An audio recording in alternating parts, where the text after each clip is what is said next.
Estimados irmãos espíritas e não espíritas, sejam bem-vindos ao nosso canal. Inscreva-se, compartilhe, avalie. Abraço a todos aqueles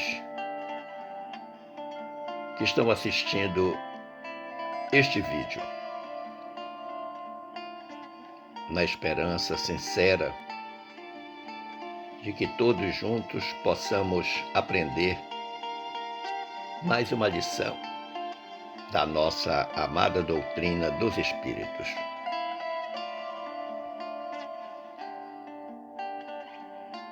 Manda-lhes dizer a benfeitora Glorinha: muitos se preocupam em ostentar uma religião com ruidosas manifestações externas, bem ao gosto dos antigos fariseus. Nosso Mestre e Senhor, entretanto, derruiu esse conceito, ensinando-nos que cada um deve desenvolver, com práticas crísticas, a sua religiosidade, caminho único da evolução que anseia pelo reino dos céus.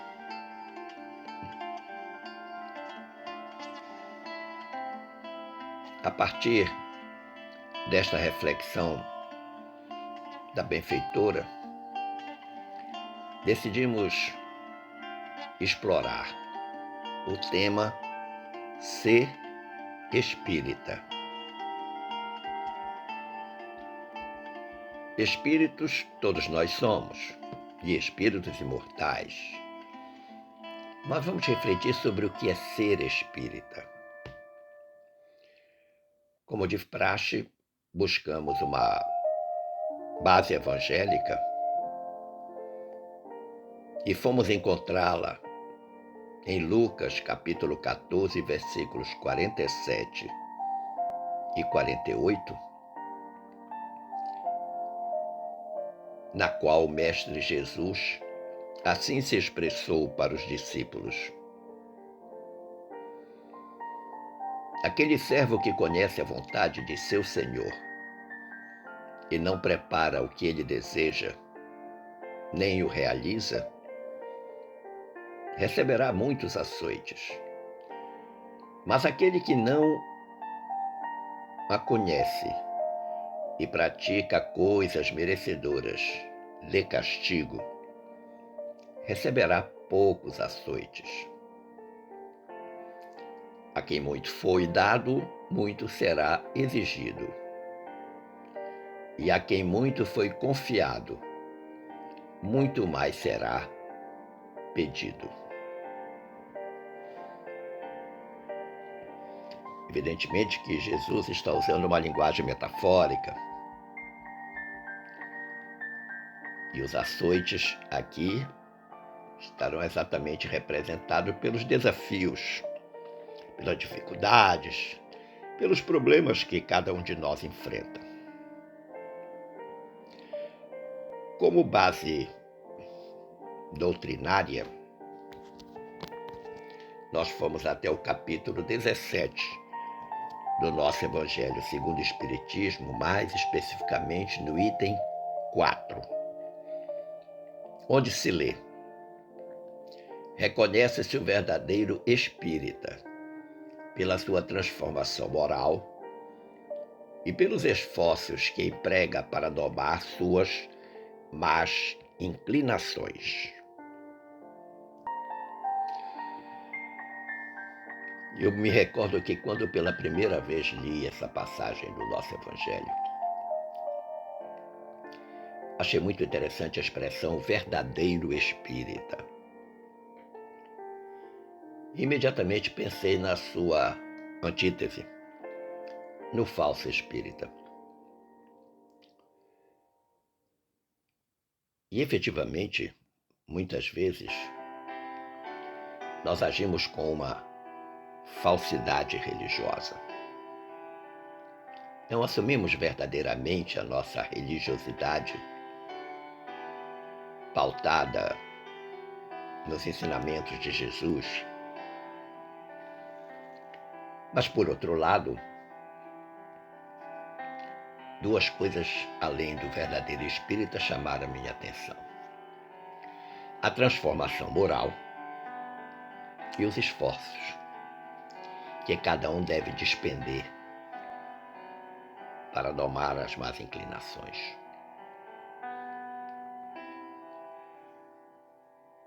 A única porta de acesso a todas as benesses do reino dos céus é a porta da transformação moral.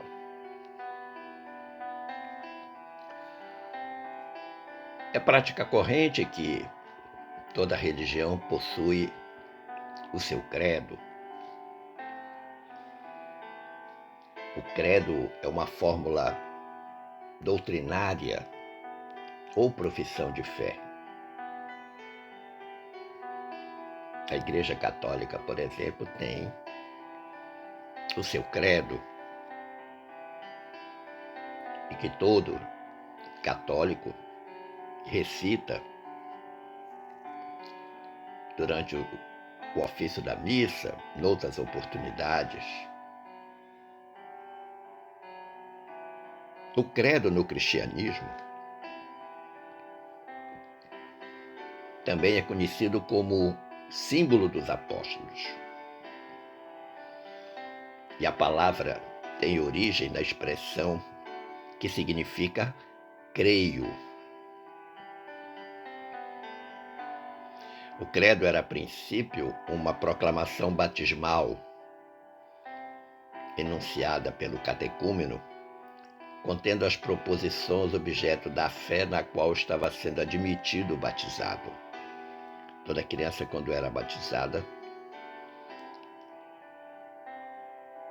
o sacerdote que estava fazendo o batismo perguntava aos pais e aos padrinhos: crê nisso, crê naquilo, e as criaturas tinham que responder: sim, creio.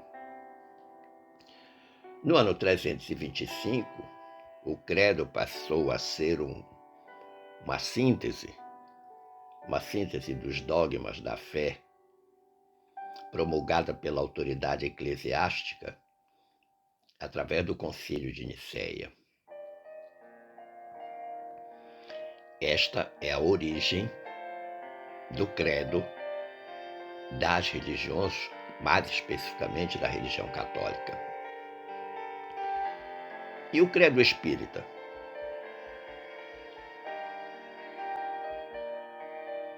Existe o credo espírita? E eu encontrei uma citação muito interessante. Por ocasião de uma sessão anual comemorativa dos mortos, o Dia dos Mortos, o Dia de Finados, realizada na Sociedade Espírita de Paris no dia 1º de novembro de 1868, portanto na véspera do Dia dos Mortos. Dia dos Mortos é 2 de novembro. Allan Kardec fez uma acurada exposição sobre o tema "O Espiritismo é uma religião?". Em determinado momento, ele afirmou: crer num Deus todo-poderoso, soberanamente justo e bom. Crer na alma e em sua imortalidade. Crer na preexistência da alma como única justificação do presente. Crer na pluralidade das existências como meio de expiação, de reparação e de adiantamento intelectual e moral. Crer na perfectibilidade dos seres mais imperfeitos. Crer na felicidade crescente com a perfeição. Crer na equitativa remuneração do bem e do mal, segundo o princípio, a cada um segundo suas obras. Crer na igualdade da justiça para todo, sem exceções, favores nem privilégios para nenhuma criatura. Crer na duração da expiação limitada à da imperfeição. Crer no livre-arbítrio do homem, que lhe deixa sempre a escolha entre o bem e o mal. Crer na continuidade das relações entre o mundo visível e o mundo invisível.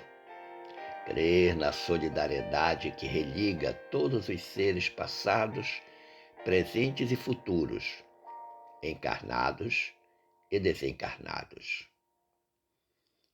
Considerar a vida terrestre como transitória e uma das fases da vida do espírito que é eterno. Aceitar corajosamente as provações em vista de um futuro mais invejável que o presente.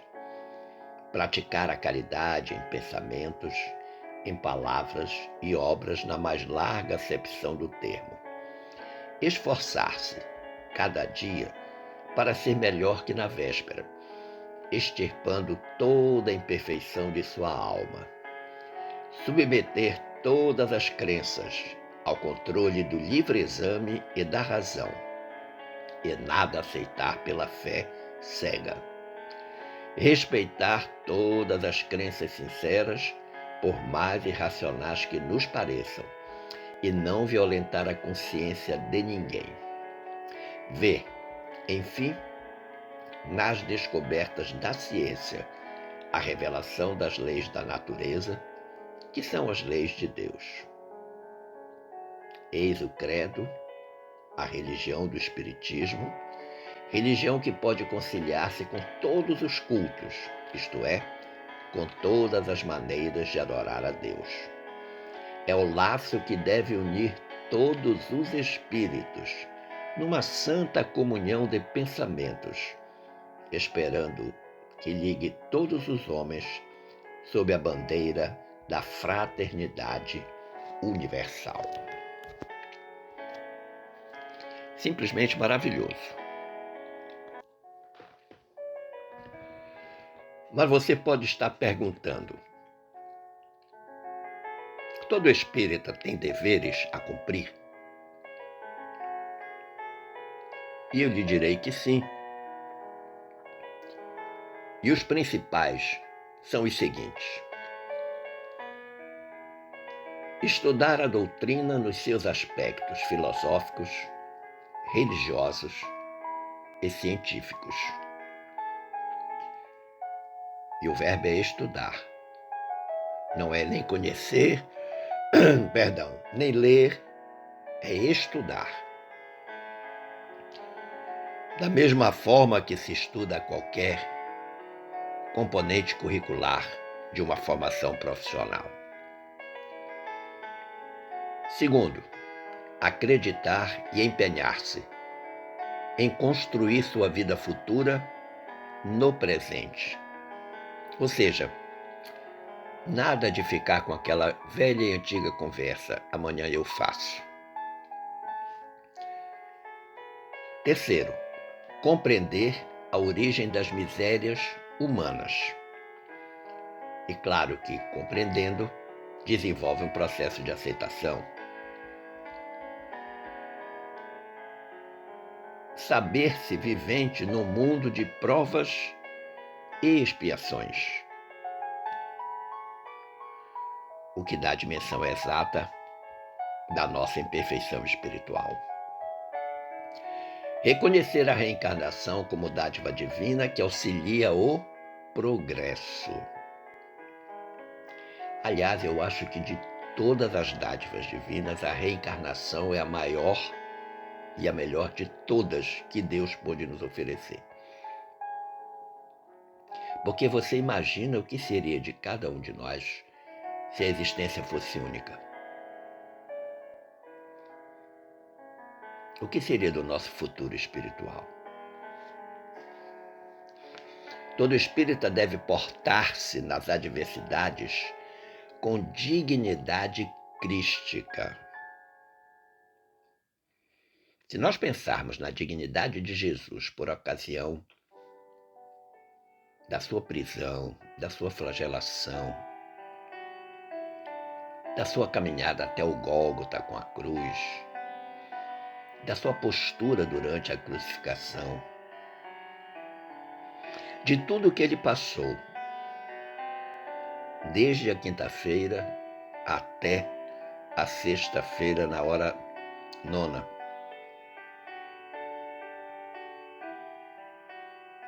E ele terminar a existência dizendo: Pai, perdoai-lhes, eles não sabem o que fazem, é uma dignidade que está acima de qualquer compreensão. Todo espírita deve entender e aplicar o Consolador prometido, a doutrina dos espíritos, na sua vivência diária. Todo espírita deve ter a humildade como fulcro de seu agir terreno. Tudo o que fazemos, deve sempre vir vestido com o manto da humildade. Todo espírita deve exercitar a pureza de coração a partir dos bons pensamentos e dos bons sentimentos. Todo espírita deve ser paciente, obediente e resignado ante as injunções da vida.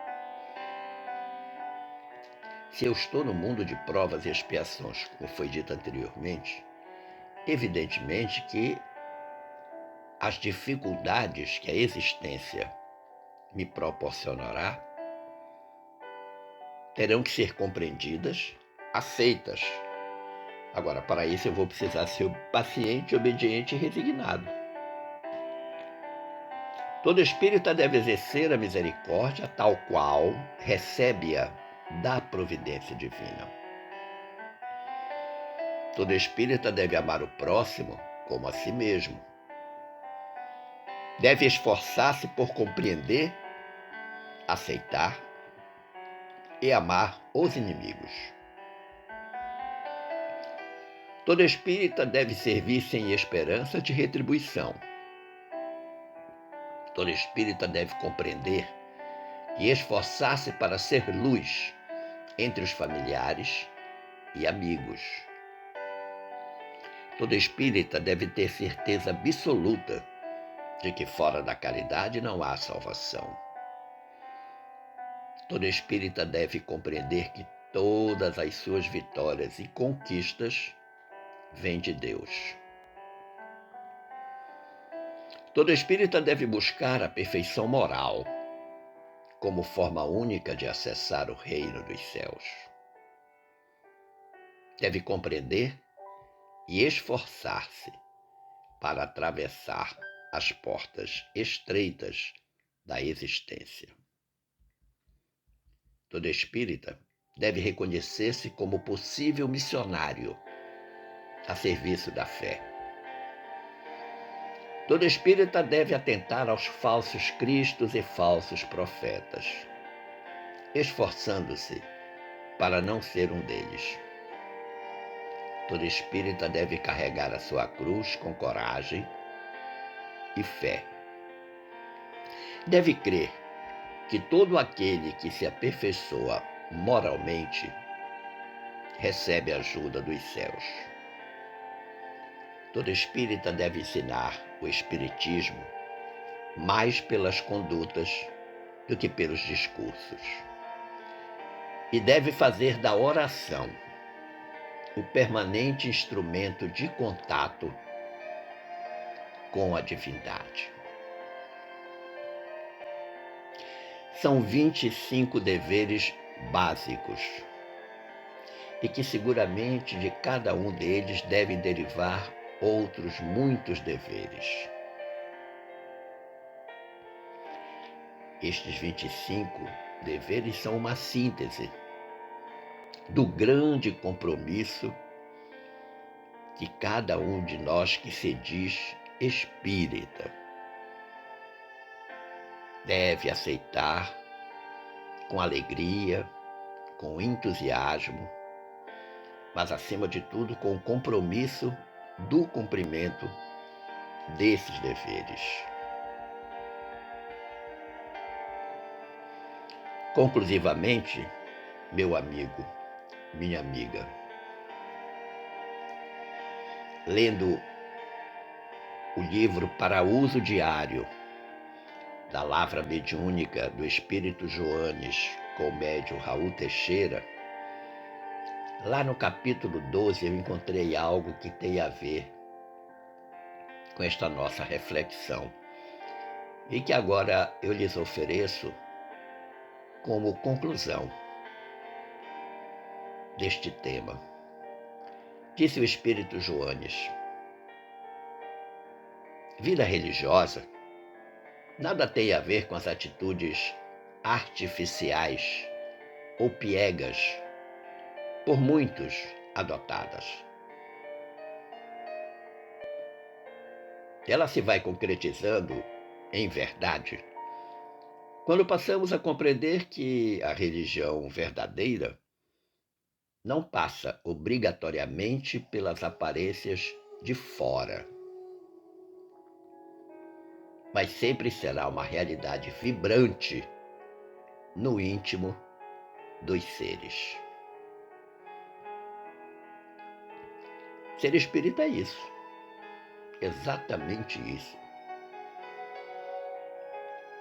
Compreender que o espiritismo não passa pelas aparências externas, o espiritismo não passa pelos rituais exclusivamente, do passe, da fluidoterapia, de assistir a palestra, de doar a cesta básica, de trabalhar na casa espírita. Não passa só por isso.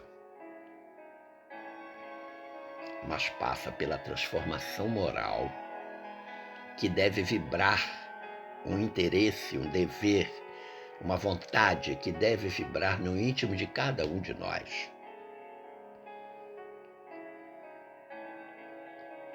Agradecendo o carinho da atenção e das boas vibrações dispensadas, eu espero ter contribuído para o entendimento do tema e desejo que fiquemos todos em paz com Jesus. Um forte abraço.